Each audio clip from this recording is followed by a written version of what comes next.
तकलीफ का सामना करना, एडमिशन में चीटिंग होना और कई सारे अनुभवों की मैं मालिका आपको नहीं सुनाता, लेकिन इसका सबसे बड़ा कारण है कि इसके बारे में कभी अवेयरनेस किया ही नहीं गया। ये दायित्व जिनका था, अब आप ही समझ लीजिए अवेयरनेस का दायित्व किस किस का होता है, मैं नाम नहीं लूंगा, लेकिन ये अवेयरनेस नहीं किया गया। परिणाम स्वरूप किसी पब्लिक सर्विस कमीशन में प्रश्न पूछा था, व्हाट इज मिजोरम? एक बंदा कहता है मुझे, मैंने उत्तर लिखा था Mizoram is Elder brother of Jagjivan Ram. अब उसको पता ही नहीं है हमारे देश में मिजोरम नाम का एक राज्य है।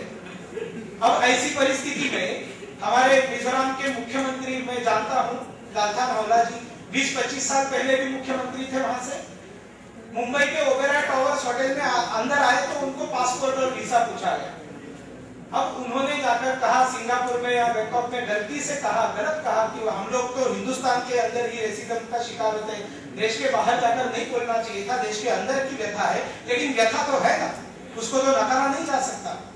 तो अवेयरनेस की बहुत बड़ी जरूरत है, ये सबसे पहली बात। कितने लोगों को पता है यहाँ पर, और पूरे भारत में सभी लोगों को मैं पूछता हूँ कि दुनिया का सबसे बड़ा रिवर आइलैंड जो जिसमें आबादी रहती है कि 2 लाख आबादी वाला रिवर आइलैंड ये भारत में है, ये ब्रह्मपुत्र नद में है। गंगा मैया की जय बोलते हैं ना, ब्रह्मपुत्र बाबा की जय बोलते हैं। जाइए, उसका नाम माजुली है और वहां पर श्रीमद शंकर देव की कर्मभूमि है। मुझे बताने में अभिमान होता है कि इस देश के अगर कोई राष्ट्रीय नेता आज तक माजुली में जाकर विजिट किए होंगे तो वो अकेले हमारे माननीय लालकृष्ण आडवाणी जी है। अभी तक हमारे प्रधानमंत्री उस नॉर्थ ईस्ट से आते हैं, लेकिन प्रधानमंत्री जी भी अभी तक माजुली नहीं गए हैं। माजुली के लोगों को नौका से बुला लेकर उनसे बातचीत करते हैं। फखरुद्दीन अली अहमद जी गए थे, लेकिन वो तो आसाम के ही थे, तो उनका जाना मतलब कोई जाना नहीं, वो तो आसामीज थे तो वो जाए नहीं। तो माजुली जानते नहीं है, काजीरंगा जानते नहीं है, बोमडीला तावांग कितना सुंदर है जानते नहीं है।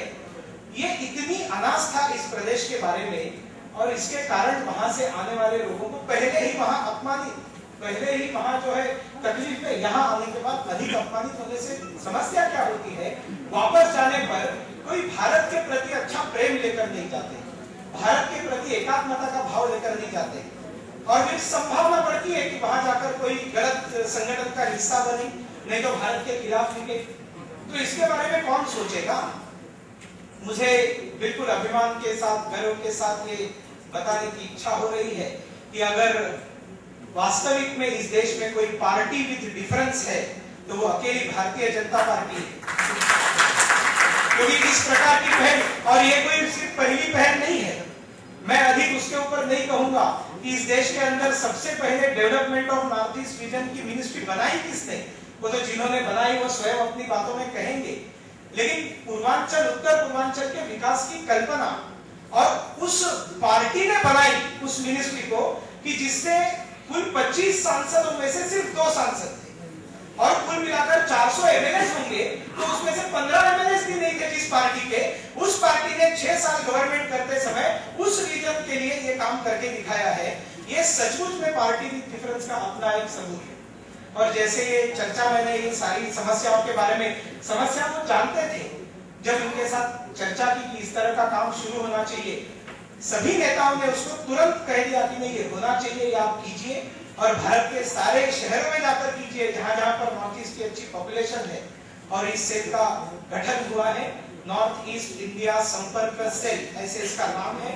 ये सेल जाएगा, ये सारे शहरों में जाएगा, चंडीगढ़ में जाएगा, बैंगलोर में जाएगा, पुणे में जाएगा, मैंगलोर में जाएगा, जहां जहां पर नॉर्थ ईस्ट के लोगों के 3-4 हजार स्टूडेंट्स हो, 50-60 हजार लोकल वहां की जनता वहां पर आकर बसी हो, उनमें जाकर हम काम करेंगे, उनकी सारी समस्याएं सॉल्व करने की हम कोशिश करेंगे, हेल्पलाइन प्रोवाइड करने की कोशिश करेंगे, नॉर्थ ईस्ट के बारे में अवेयरनेस क्रिएट करने का एक प्रयत्न करेंगे, वहां से लोगों को लेकर आएंगे। कितना सुंदर कल्चर है हम जानते नहीं है, कल्चरल प्रोग्राम्स करेंगे, कितना सुंदर हैंडीक्राफ्ट है।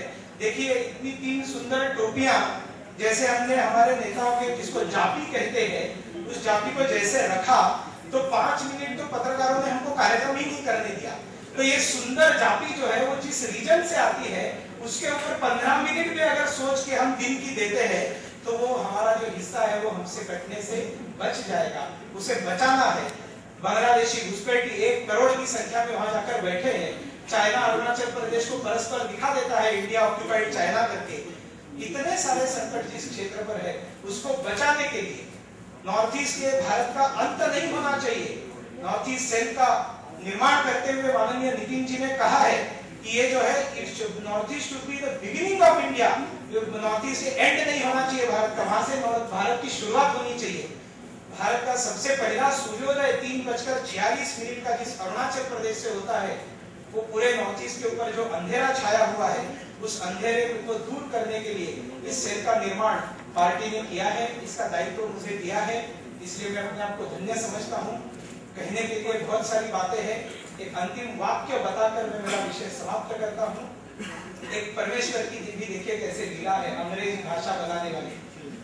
अवर नॉर्थ ईस्ट का एब्रिविएशन कीजिए। पहला अक्षर जोड़िए, क्या होता है? One, ONE। Our north east India, that is one India. संदेश है India cannot be one without our north east. ये संदेश लेकर पूरे भारत में हम लोग कार्य करेंगे। बहुत बहुत धन्यवाद। भारत माता की।